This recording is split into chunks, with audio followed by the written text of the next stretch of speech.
welcome to the Ryoknits podcast. My name is Rhiannon. I'm a knitter and knitting instructor and occasional knitwear designer living in Milwaukee, Wisconsin with my wife and cat. And in this episode, I will be sharing with you updates on my projects and also some of the other stuff I'm working on. I will give you a little bit of background as to why this video is off schedule. And also answer an audience question. Oh, and I will be updating you on the status of my goal of reading 23 nonfiction books this year. So that will be at the end. Stay tuned if you're into books. Yeah, but let's dive right in. Okay, so it's February. It's been more than 2 weeks since I last recorded, and you can imagine that this is a wobble, not a permanent deviation from my goal of recording every couple weeks. After years of successfully dodging the coronavirus, so we think, my wife got COVID and was testing positive for several days.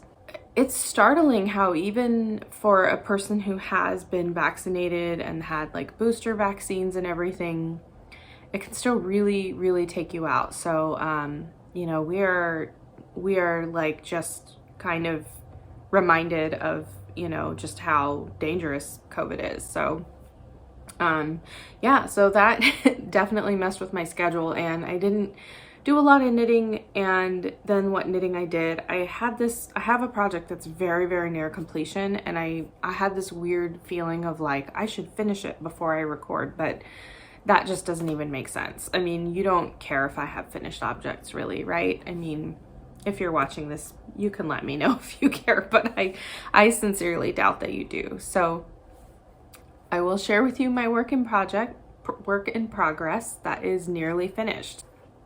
Okay, I had to take a phone call, so I can't recall exactly where I left off. But Amy Palco and of The Meaningful Stitch and Rebecca Clow of the Creabea podcast are co-hosting a knit-along for a pattern called Lento by Jonna Hietala. And the Lento is a top-down raglan. It's made with like a strand of fingering weight, like sock yarn, and a strand of mohair at a very loose gauge. So I sort of had my doubts about this pattern, but I had just frogged the marble mount pullover that I knit last year. And I thought, you know what, this looks like it would be fun. It's kind of got that instant gratification vibe of just doing like a big thing at a loose gauge, whatever. And so I cast one on, and what I did was I took 4 different colors of mohair that were in my stash and combined them. So I have stripes, and that kind of broke up the, I don't want to say tedium, but you know, like sometimes it's a little tedious to just be doing stockinette in the round forever. And so I have nearly finished this. I am just reworking the bind off on the bottom because the first time I bound off too tight. So it's got shorter sleeves. These are like 3/4, oh gosh, there goes my lamp. These are just past the elbow sleeves. And it's got this really nice high collar, which I think sets it apart from other sweaters at a really loose gauge. So in the past, I have knit like the Felix pullover, and as the sizes go up in that one, the neck gets wider and wider, but this one has a nice tight neck, and it's also folded over, and you know, you do a 3 needle bind off to get down to, you know, working with one set of stitches. And it is really nice because what it does is it just keeps it really snug, and then rather than the weight of the sweater sort of pulling the sweater down, it forces the sweater to sort of stretch out over your frame and like fit your body and be like held in place. Like I'm just trying to understand, like I don't know how to explain it better than having a really close crew neck and also a more stable neck really makes all the difference for something at a very loose gauge. I think that's it. And so I have taken I think 2 mohairs from Shibui and 1 from Barocco and 1 from Julie Asseline, and just done, you know, blocks of stripes. So like every 10 rows, changing the mohair. And I didn't care about like, are they very close in color? So like this one's more purple and then that one's more teal, and they do kind of fade. And then there's one that's very light and very different from the others. But honestly, I just did not care. I was like, it's very beautiful in person, even if the effect is subtler and then more obvious in some places. And you can see I am just about to bind off. So yay, I have this sweater. And I gotta be honest, knitting with the size 10 needle has caused me some pain. I find that very tiny needles or very big needles tend to be pretty physically uncomfortable, and I know some of that is you need to build up the muscles to work with those, but I don't know, it's not great. Okay, so that's a nearly finished object. I suppose I should just combine quilting and knitting, and then I will have a finished object. So let me share that with you. This is a little quilt that I made for my cat. It's upside down, oops. So it's the same on the front and the back. And I just stitched a grid, but this was my first time hand quilting an entire project. So I wanted to just sort of practice, and I bought this really cool quilting thread that sort of changes color. It shifts from like white to gray to black. And I took some flannel and some batting. I actually put 2 layers of batting because I love my precious kitty and I want her to be cozy. And also this side is coated in catnip. So it's a bit messy. And then I also hand stitched the binding on, which I think looks pretty neat. You can almost, you know, you can see it's not perfect. I am learning. I have been like quilt adjacent my whole life. People around me were quilting. I don't know that anyone ever hand stitched or hand did anything that I recall. But I definitely love this process, and I love having blankets. Like, who doesn't want a blanket, right? It's great. And my cat likes having blankets. So in the same way that I've practiced knitting patterns or knitting with a certain yarn or something like that, by making something small for my cat, I have practiced quilting by making something for my cat. So I have a quilt that I am working on. It is a full queen size quilt. If you've been here a long time, you might remember me sharing it before. I had knit the top of it back in, I think, sewn the top of it in 2020 or 2021. And then, you know, we moved and then we moved again. So it just has been sitting there needing a backing and, you know, binding and all of that stuff. So I actually finished the back.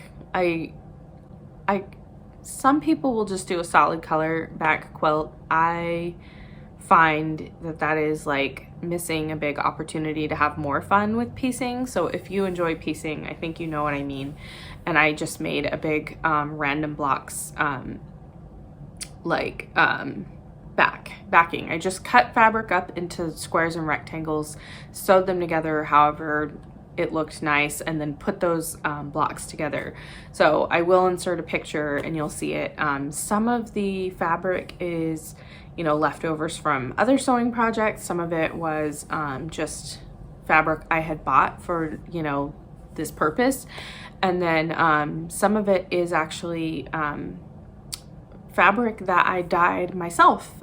So the tie-dye is indigo tie-dye that I did. So that was really fun, and it's really nice to see it being worked up into something. I made my own binding. I'm sort of debating now if I want to use it or if I want to just start over with the binding of being all one solid color, because I made my own like bias tape with strips of, again, like different color fabrics, and there is some yellow in it that I'm not sure I want in there. So who knows? But I'm basting the quilt sandwich together at the moment. So what I did is I had to, lay out the backing on the dining room floor, and then lay out the batting, and then lay out the top, and I put some safety pins in strategic places. But now I'm going and hand basting it with some red thread so that I can, easily remove it later. I'll see it. But I want to machine sew, following kind of the lines of the log cabin pattern, and using different color threads, but all shades of blue. I am so extra with quilting. I feel like the thought of buying a charm pack or a jelly roll or whatever they're called, and then like just picking a pattern is like anathema to me. I want to carefully curate every second of the quilt making experience. I want to choose all the fabrics. I want to find a pattern that showcases those particular fabrics and or make up my own. And I want to, really think about like the thread that's going to quilt them and what I'm going to do with that. So I don't know. This is just how I am with quilts, and I think it's great because knitting, I find that I can be kind of project oriented at times where I'm like, oh, I just want to get this thing done.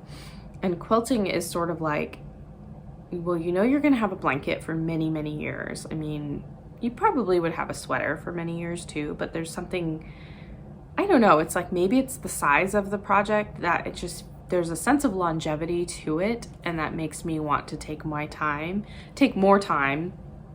and be really, really mindful of it, and just accept that it's going to take me sometimes maybe a few years to complete a quilt. But it's all like a joyful, slow process. So back to knitting. Let's talk about other things that are on my needles. The next project I have to share is also a sweater. I am knitting the sweater pattern called Woodlands by Tiff Nealon for my spouse. It is a drop shoulder sweater. We've done a try on now with almost the whole length of the body knitted, and it's fitting beautifully. It is a really lovely sweater. However, I am having big time gauge issues, and there's something about, I think it is the construction of the yarn itself that is just really messing with my ability to knit it on the recommended needles, or even 2 sizes up of needle, and not have all kinds of aches and pains. Like the fabric is too dense. The fabric is too dense. I don't understand it. I am not getting gauge. My gauge is supposedly looser. Its measuring is looser, but this fabric feels incredibly dense.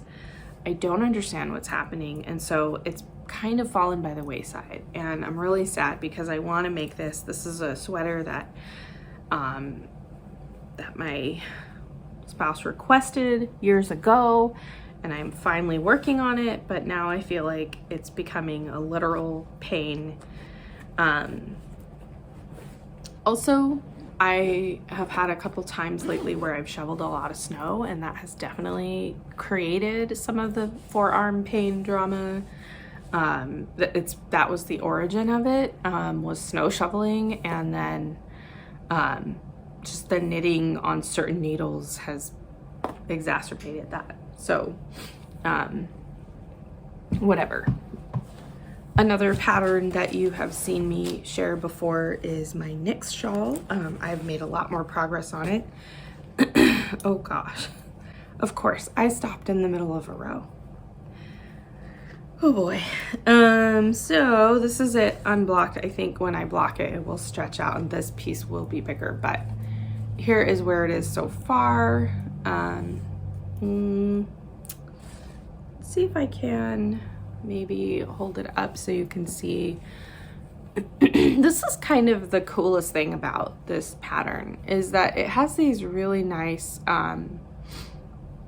mosaic elements. So, you know, you see these like these lines of mosaic knitting, but then you have these like, it looks like there's a ribbon woven in, and that is all just like knitting. That's all mosaic color work. So I'm a big fan of mosaic color work. I think if you enjoy that, and also if you enjoy textured knits, this shawl is definitely one to check out. So it's by Natasha Hornby. She designs really wonderful mosaic and textured stuff. I feel like her color palette is just spot on for what I enjoy. And so I, much like with the Luné shawl that I knit, I did not even want to change the colors really. I bought different yarn for it, but I'm pretty close to her original color palette on this. So that is coming right along, and I'm actually going to be teaching a class on this shawl in May, I think, in April and May. So it will be done by the end of probably February, maybe mid-March, and then go and be a shop sample at Cream City Yarn for a while.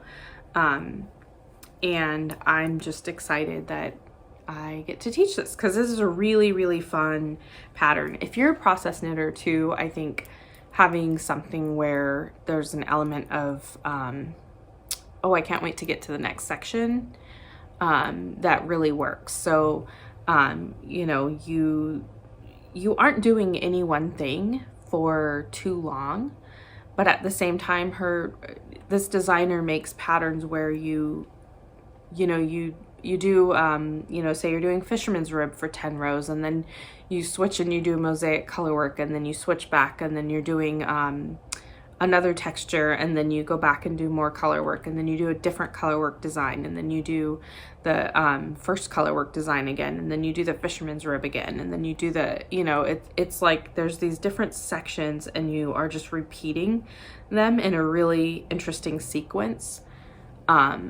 But you know, it's not like overly simple, but it's not overly hard. So this is like a perfect, I think, it's like the perfect amount of concentration, really. Like you could do this while you're watching TV or listening to an audiobook for sure. So there's that.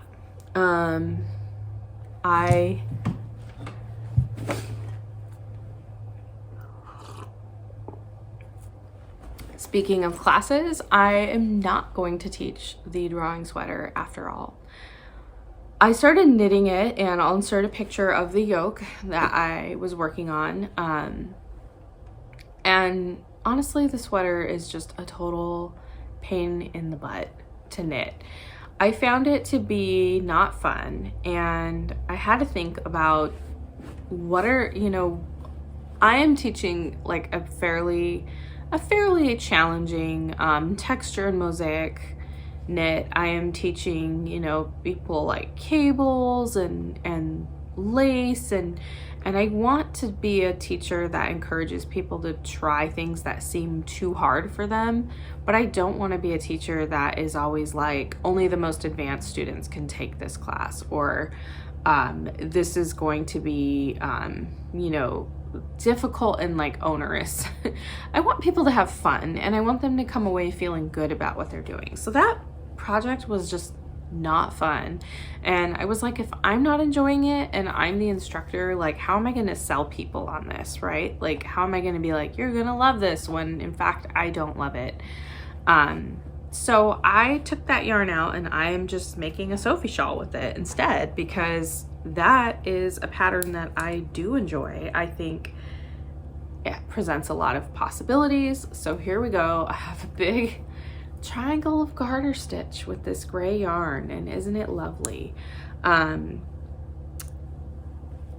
I think this pattern is popular not just because it's easy. I think there's some things you can learn here. Like if you're a beginner and you can knit a garter stitch rectangle, great. Now you're gonna learn I-cord edges, you're gonna learn shaping, you're gonna learn how, you know, to maybe play with color and like choose your colors. You're gonna learn how to like change colors in garter stitch, and like the front versus back effect of that. So here you go on the front, seamless. on the back. A little color stripe, right? So what would you do to make that color change maybe more interesting, or maybe more subtle? I don't know. There's just a lot that you can do with this. Like, you can make a scarf that's all one color, and I have done that. Here you can use whatever amount of yarn you have. I've seen people who have knit basically like one end of it to here and then changed colors, did a middle section of a different color and then a third color. I mean, there's so many possibilities with this, and I find that I wear this like all the time. It just goes with everything. It is a beautiful, simple, comfortable thing to wear. So I am going to be knitting the Sophie shawl with these 3 colors that I had for the drawing sweater. And it's woolstock worsted, which is amazing. It's so soft. It's so lovely. I'm not gonna lie, it is softer than the Cori worsted that this is made out of. I will say this probably has more loft, but this is softer to the touch. So woolstock worsted, Loon Lake, I think this one's called Spring Ice, and Gray Harbor. So just a really nice, oh, not there, here. A really beautiful color combo. And I'm going to stripe it in some way. I don't know if I'm gonna do big stripe. I think I'm leaning towards big stripes that are almost more like color blocking, because I've seen a couple of others where people have done that and it's really nice. But that's what I'm doing with this yarn now. And I think I'm gonna be teaching a class where I encourage people to be really creative in their Sophie shawl, within the sort of parameters of the Sophie scarf or Sophie shawl. So that's on the needles, and that's a fun one to knit. It's easy. It's just easy. I actually kind of want to keep this on. It's very comfortable. Maybe I'll just put it around my shoulders while I'm talking. But I had brought this just to show, like, you know, here's one that's knit at a looser gauge with a slightly plumper yarn, and it feels good. I like it a lot. Here we go. I wanted to have a sock project, a small project in a small bag that just stays in my car and that I just work on. But of course I brought it inside and didn't leave it in the car. But just something to work on when we have like a long drive. So I keep wanting to call these the Tiny Dancer songs, or Tiny Dancer socks, because of the song Tiny Dancer, but they are called Midnight Dancer by Sari Nordlund, and it is a sock with a relatively short cuff and a crazy cool ruffle at the top. I mean, it's ridiculous. Here's the back of it, so you can see it's, I'm doing the slip stitch heel because that is what I love most. Miraculously, it does stay up. Now, it looks to me like way wider than any other socks I've done for myself, because normally you would have ribbing and that would sort of like pull the top in a little visually, and this doesn't. Of course, it spreads it out, but I've tried it on and it actually works, so I'm gonna persist with this.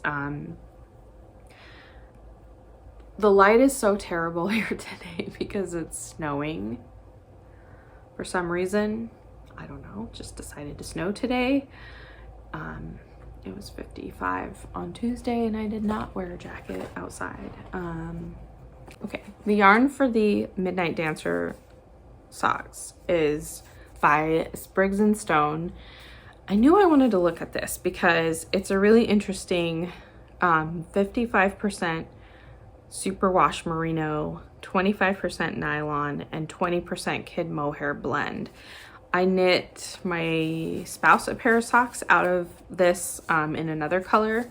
This is the color Spider Lily, and it's this wonderful like purple pink kind of color. Lots of different tones in there. It's really pretty. And I only use half a skein for like ankle socks. So I just wound off half of it and then stored the rest of it with the ball band back on it so that I know what it is later.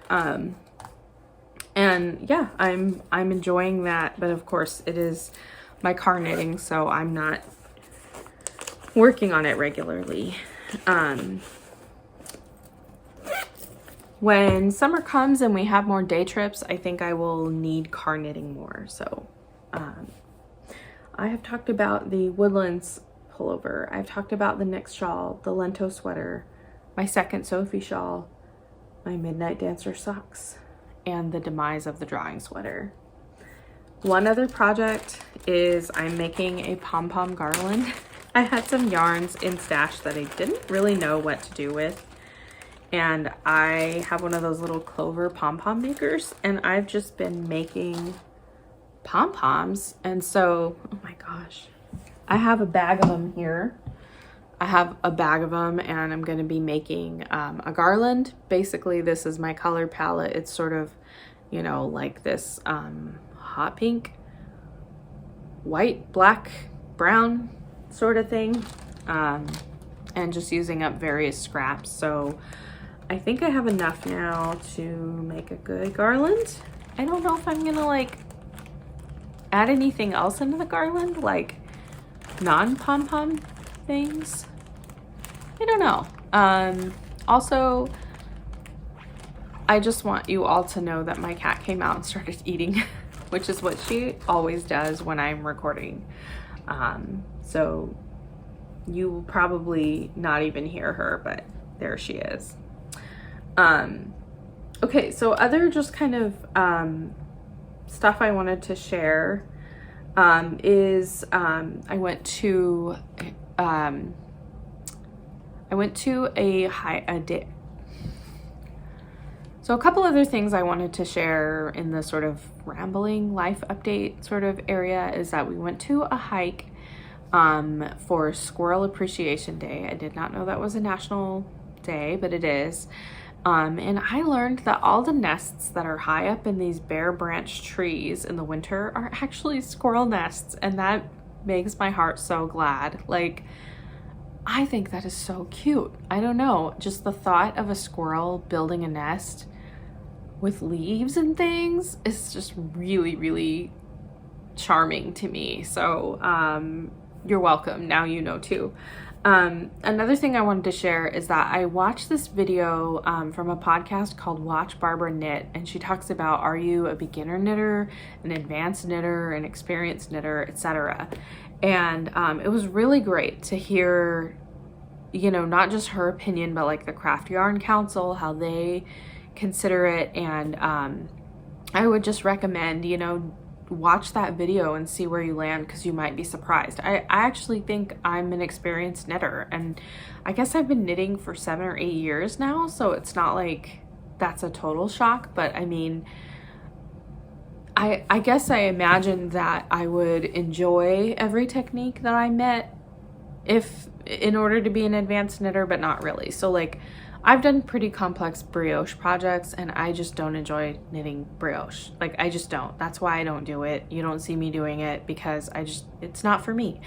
I like the way it looks sometimes. I like the way it feels, but it just doesn't feel like, I don't know, it's not that fun. It's not exciting to me the way that some other techniques might be. You know, and it's funny because in the video she talks about how some people will learn how to do a garter stitch rectangle and just do that for 20 years, whereas other people immediately dive into other techniques. And I know I've talked about this before, but nobody told me lace was supposed to be hard, and so my first project was like a lace scarf. So it was still a rectangle, and it was still fairly simple stitches, but like, I just was like, sure, I can do this, right? You're just making an eyelet, great. Got it. So I think that's just a really cool video. Okay.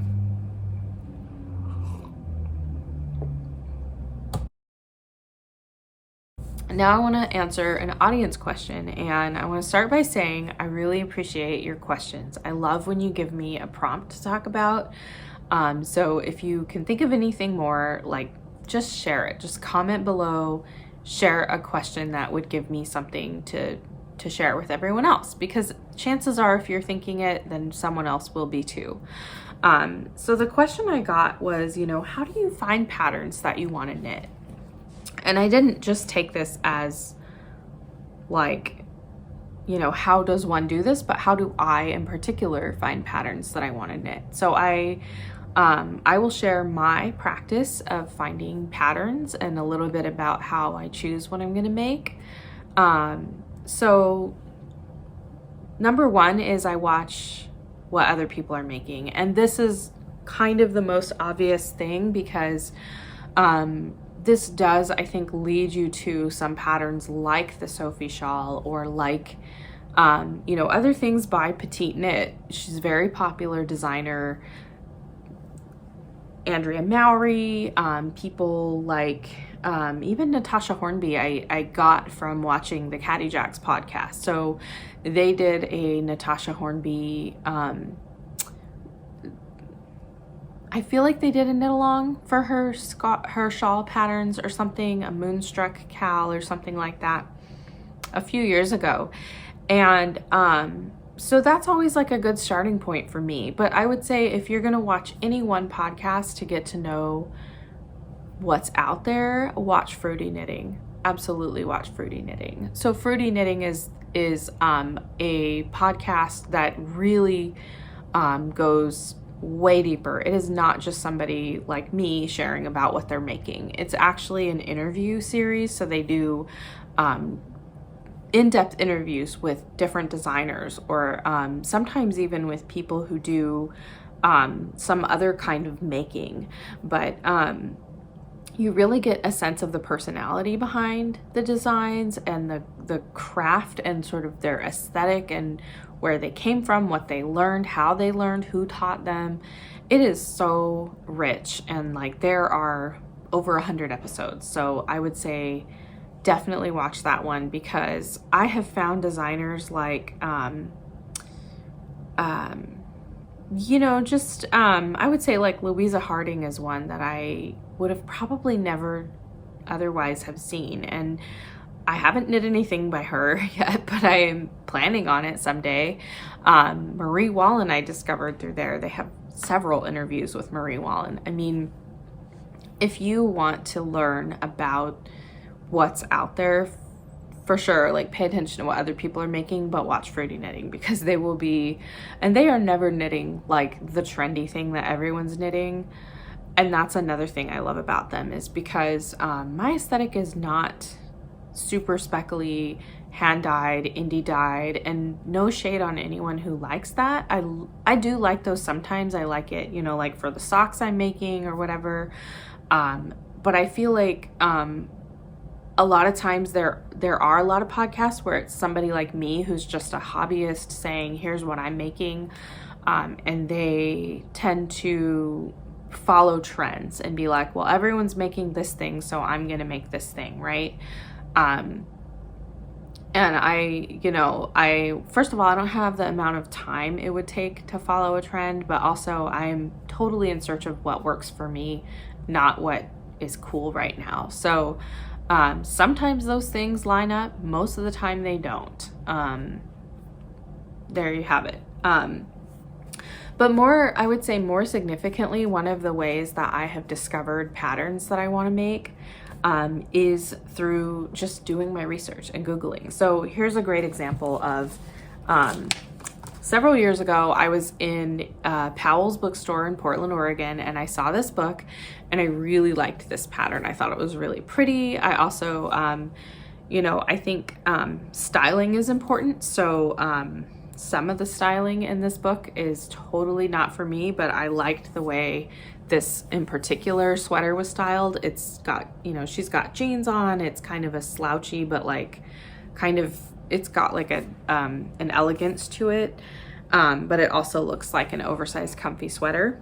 So this is a book published by Interweave, and it was sort of a segue to finding other patterns, because there's patterns by many different designers in here. But what I did was I noticed, okay, so Sarah Solomon designed 2 of the patterns in here that I liked. And so then I went and I looked her up on Ravelry and Googled her. And so then by the time she was interviewed on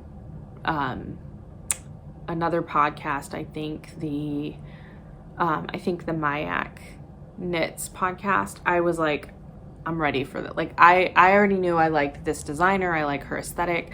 The stuff she designs is very classic, very universal, I would say. Like some of her designs have a unisex vibe, and then some of them are more feminine, but like definitely like you could see it in any color. You could see it looking good on people who have very different styles, people of any sort of age or aesthetic, you know.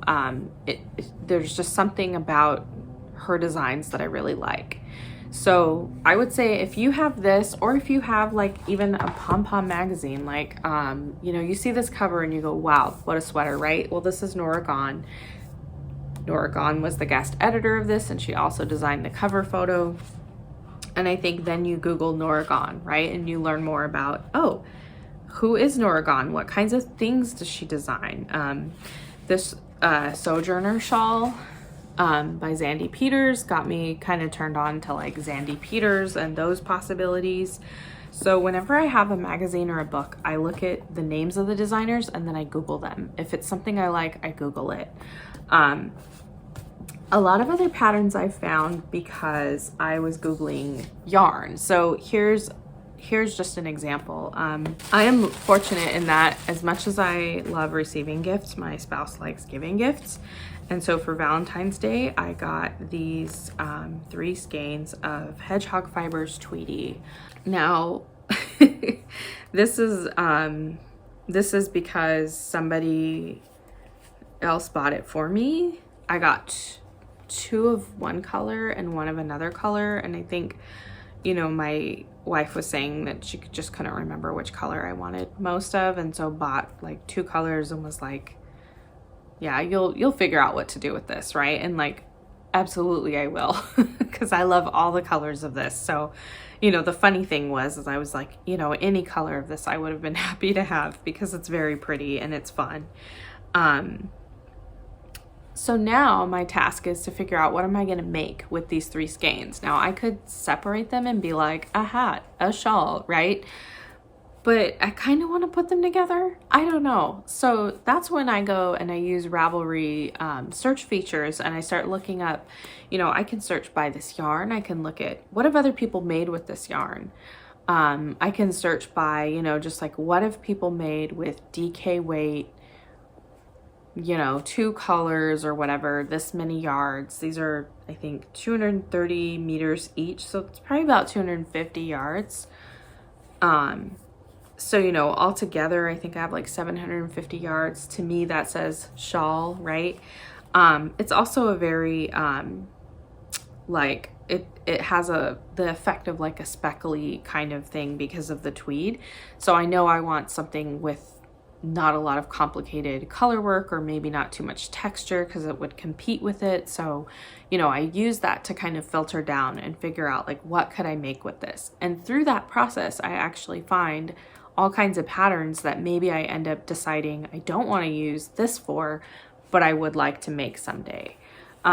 So I hope that's helpful. I think that, you know, just really doing that research and figuring out like, you know, what have other people made with this, or, you know, what about, you know, this designer, like what other things have they designed, right? And so I'm making these Sari Nordland socks because I think I first saw the pattern Kilter. I think that was the one that I just was like, oh wow, that's really pretty.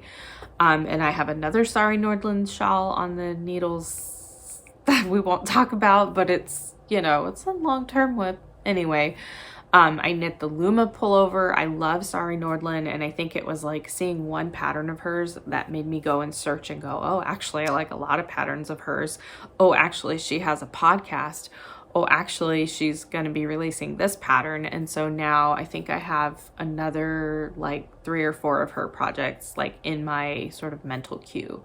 Now I take a really long time to go from I like this design to I'm going to knit it, because choosing colors and choosing yarn are for me a process. I don't usually want to just knit exactly what the designer has presented.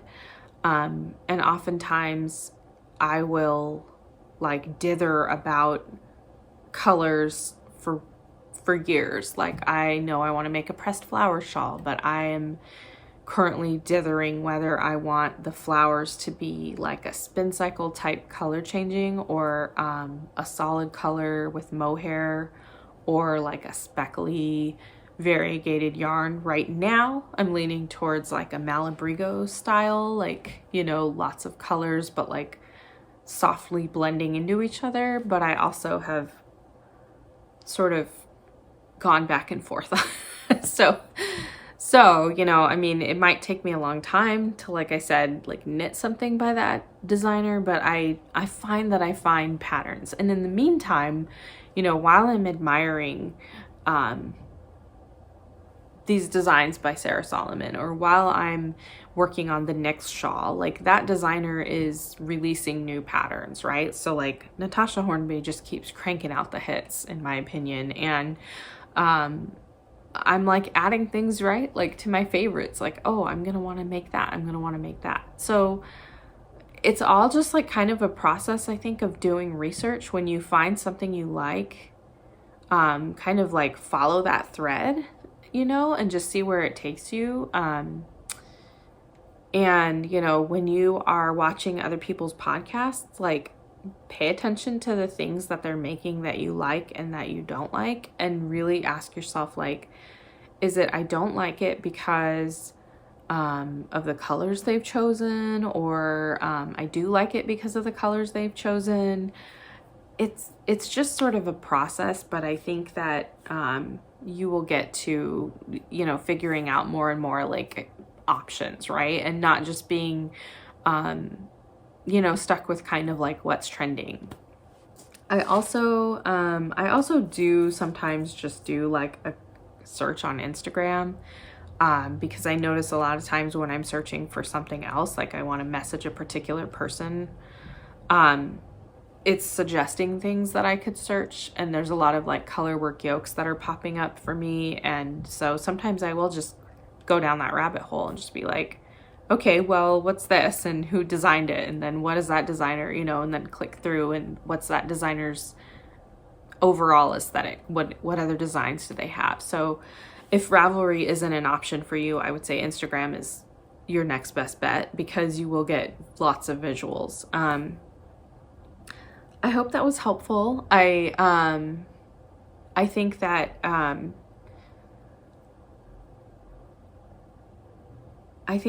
you know, finding what you want to knit can be, sometimes it's hard to get past the noise, I think, of the next big thing, right? And there's always something new, there's always something more to be excited about. But I find that I'm happier when I'm focused more on the things that I know I love versus like the thing I'm freshly excited about.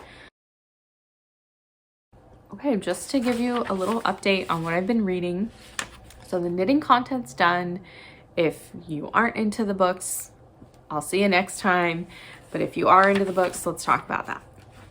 I'm loosely following Shelby in the Book Club 23 books, 23 nonfiction books in 2023 challenge. I'm not going to read the same ones that she's reading, but I'm going to be challenging myself to read 23 nonfiction books. So most of the nonfiction I do read is via audiobook.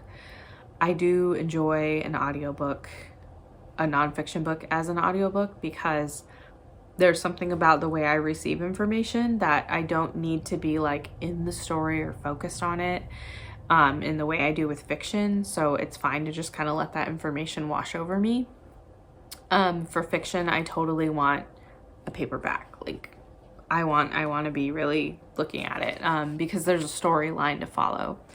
So I started the year reading a book called White Trash by Nancy Eisenberg. It's basically a history of the idea of white trash, or the idea of like that there being like certain people who are just throwaway people, and how this has kind of like this idea of white trash has run parallel with racist ideas about the value of other non-white people. And sort of like, you know, as long as we've had racism in this country, we've also had this idea of like, these people are just like literal trash. Like they may be white, they may be from the same country as you, they may speak the same language as you, but there's something not right about them. And so it was a bit hard to read at times because it's obviously like full of very like negative stereotypes and like ugly thoughts, but it's a history of those things. And the audiobook does at some points contain quotes that have the N-word in them, so if you're sensitive to that, I would say be aware. And also just like generally some really kind of nasty comments about people because that's what it's a history of. So I enjoyed that book. I felt like it was a little too long. I felt like there wasn't enough happening, and there were portions of it where it was you know, it's interesting because there was a chapter that was very focused on Andrew Jackson and a chapter very focused on Abraham Lincoln, and both of those presidents were people who came from backgrounds where they were kind of viewed as white trash. But of course, I was way more interested in learning about Abraham Lincoln because Andrew Jackson is a big, in my opinion. So, you know, I mean, it's interesting to hear like how that rhetoric played into their political campaign and affected their like how people talked about them or thought about them, but also like at the end of the day, you know, you're either a nice person or you're not, and that also shines through historically. So also at the beginning of the year, I listened to an audiobook by Sarah Kendzior called They Knew. This is definitely where I think it really marks Sarah Kendzior's departure from sort of mainstream ways of thinking about a lot of stuff. And so I will be interested to sort of watch that play out. I agree with her on some things. I don't agree with her on absolutely everything. And then I tried to read an audiobook called The Year of Less by Kate Flanders. I thought it was going to be really good because it was about somebody trying to be more mindful of their spending. It was marketed as sort of like a book about somebody who's like, I'm going to spend a year not buying things that I don't use up. So I'll put gas in my car, I'll buy groceries, but I won't just like buy myself stuff that sticks around, right? So I'm only going to buy consumables.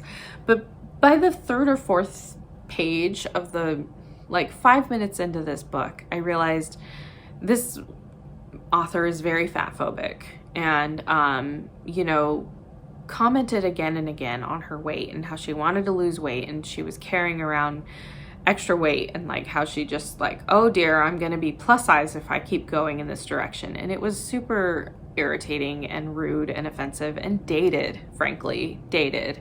So I would not recommend that book. I returned that audiobook so fast. I was very excited to read it based on how it was presented, and it was not at all what I wanted. So then I started listening to A Promised Land by Barack Obama. I have read Dreams of My Father, The Audacity of Hope. This is definitely not those books. It was kind of boring. He went on and on and on about his campaign. It felt like a big thank you tour at times of like, and I just want to acknowledge everyone who ever I met, that I ever worked with, that I ever, you know, and it's like, I imagine if you know Barack Obama and you like worked on his campaign, you would appreciate hearing that. But it was also kind of galling to hear him thanking the underpaid people who slept on floors to like help him run his campaign. And like, I don't know, there was something about that it was like, wow, even in like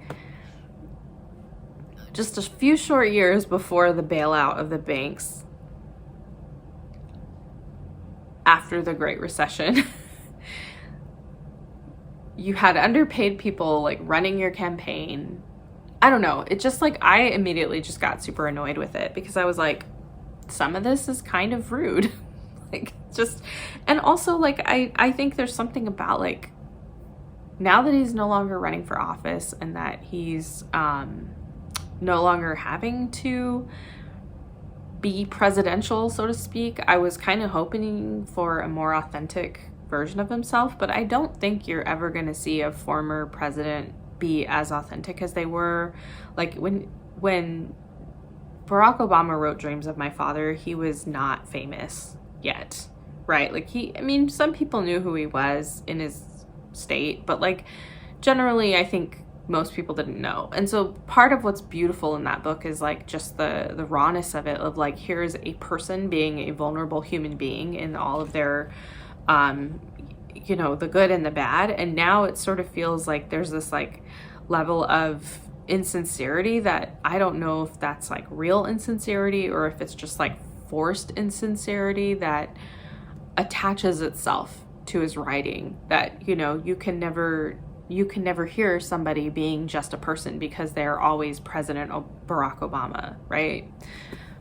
So I wasn't enjoying it, and I felt like it was just sort of a like I said, like just going around congratulating and thanking everybody that he ever knew. And I don't know. You know, it was so long. It was not easy to get into, and then I just kind of gave up on it. So then I got into another history book, The Half Has Never Been Told by Edward E. Baptist. It was super engaging. Again, there is a lot of language, specifically racial slurs that are happening because of like the author quoting a comment from a historical document or quoting, you know, a historical figure. So be warned. But this book was really, really good. And it reminded me of The Color of Law. So both of these books take something that maybe feels obscure or like hard to understand, or like you would have to be an expert in this area, and they make it really, really clear. It's just like really great exposition. Another book that does this really well is the book I read last year, They Were Her Property. So The Half Has Never Been Told is really about how the practice of chattel slavery in the United States and in the New World, the Americas specifically, brought about the sort of global economy that we have today, and how you cannot separate capitalism from slavery. In those early years, they grew up side by side, they were intimately connected, and how all of the wealth that exists in European nations, in the United States, in Canada, etc., is related to that, right? Like all wealth is connected to past wealth. There's both a really interesting like deep dive onto the granular level of how an individual's wealth, even if this person thinks that they are completely separate and they're like, well, I'm not a slave owner, nobody in my family owned slaves, how that is like 100% traceable to the enslavement, the kidnapping and enslavement of human beings. But also there's this sort of like amazing like step back macro look at like how all of these individual slave labor camps, and I really love that he uses the word or the term slave labor camp rather than plantation, which just really makes you think of the plants, as like, no, actually all of this, all these individual little pockets of activity amount to, at a macro level, when you zoom out, a system, right? And so he refers to the system as the whipping machine, and it's really like astonishing when you think of it that way. Maybe astonishing isn't the right word, but it really gives you a perspective, I would say. So yeah, if you're new here, now you know I like to read very serious nonfiction books, but I also really enjoy a good memoir. So I'm reading the memoir now, Surrender by Bono of U2, and it is so good. I'm so glad I'm reading it. It's also really nice after reading all of these things about, you know, how historically people have been treated like crap. And all the like ways that people have been treated like crap and the sort of like systems they were caught in. It's nice to then pivot and like read something that is just like about a rock band and how they got famous and in their lives. So yeah, also what's really cool is if you like a memoir where the author reads it, Bono does read his own book. He does funny accents. He does funny voices. He is very humorous in it. And so far I'm enjoying it because I think he's a very complex person. I think they're a complex band. I think, you know, the fact that they are still around after decades of, I mean, they've been making music as long as I've been alive. And you know, they're not just one thing, right? But they have always, I guess, tried to be themselves. I don't know. It's very interesting. There's definitely like, you can see how a person is, you know, both on the one hand, like an egotistical rock star, and also on the other hand, like a regular dude who's been married to the same woman for like 30 years and like met her in high school, you know, like been with the same band for 30 years, you know, just like, they're just like all, you know, whatever. Yeah. Just like, I don't know, like there's good and there's bad in everyone, I guess. And it's really interesting in seeing it. And the other book I started reading, another nonfiction, which I am reading in the paperback, is Missoula by John Krakauer. And I just got a few pages into that, and I'm trying to find time to read it because I don't want to read nonfiction right before I go to sleep. I find, especially, you know, a book that has grim subject matter, I don't want to read that right before I go to sleep. So that's all my reading updates. It took a little longer than I wanted, and as usual, I didn't talk about the books nearly as much as I wanted to. So if you have any questions about any of them, you know, ask away. And if you have any other questions, I love responding to your questions. So that's it. You can connect with me on the Making app as ryoknits, on Instagram as ryoknits, and on Ravelry as Rhiannon O. I used my real name before I was clever. Yeah, if you haven't subscribed yet, I would say subscribe if you're enjoying this video. If you think you know someone who would like it, I would say share it with them. Thank you for watching, and I hope you have a really wonderful rest of February. Bye.